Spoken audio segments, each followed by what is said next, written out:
3 సంవత్సరాలు ఫాలో అవుతున్నాను.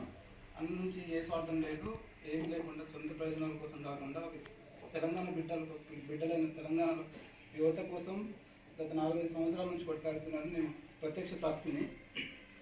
గాంధీ హాస్పిటల్లో ఆయన చేసిన నిరుద్యోగ దీక్ష కావచ్చు, ఇంకేదైనా దీక్షలు కావచ్చు, వాటి కూడా నేను ప్రత్యక్ష సాక్షిని.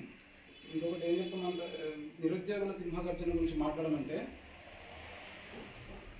నిరుద్యోగులు సింహగర్జన చేయాల్సిన అవసరం లేదండి. తెలంగాణ అనేది ఒక ఉద్యమాల పురుటిగడ్డ. ఇక్కడ పుట్టిన ప్రతి బిడ్డ సింహంతో సమానం. సింహం అంటే సింహం కూడా ఒక్కోసారి వెనకడుగు వేస్తుంది మళ్ళీ, కానీ తెలంగాణ బిడ్డలు మాత్రం వెనకడుగేసే ప్రసక్తే లేదు.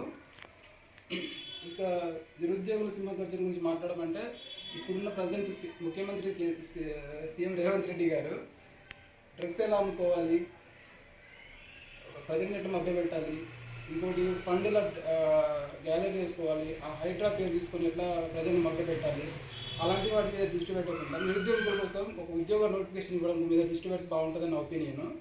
ఇంకొకటి డిసెంబర్ 5 చలో ఢిల్లీ కార్యక్రమం కోసం మోతిలాల్ నాయక్ అన్న గారు స్టడీ హాల్లను తిరిగి ప్రజలను నిరుద్యోగం చైతన్యపరుస్తూ ఈ చేసే కార్యక్రమంలో చలో ఢిల్లీ కార్యక్రమం సంపూర్ణ మద్దతు పలుకుతున్నామండి. ఒకవేళ 5వ తారీఖు గవర్నమెంట్ కనుక పర్మిషన్ ఇవ్వకపోతే దిల్సుఖ్నగర్ని కాదు, యావత్ తెలంగాణను తగలబెట్టే విధంగా ముందడుగు వేస్తామని మాత్రం హెచ్చరిస్తున్నాం. Thank you. ఈ అవకాశం ఇచ్చినటువంటి సోదరులందరికీ ధన్యవాదాలు.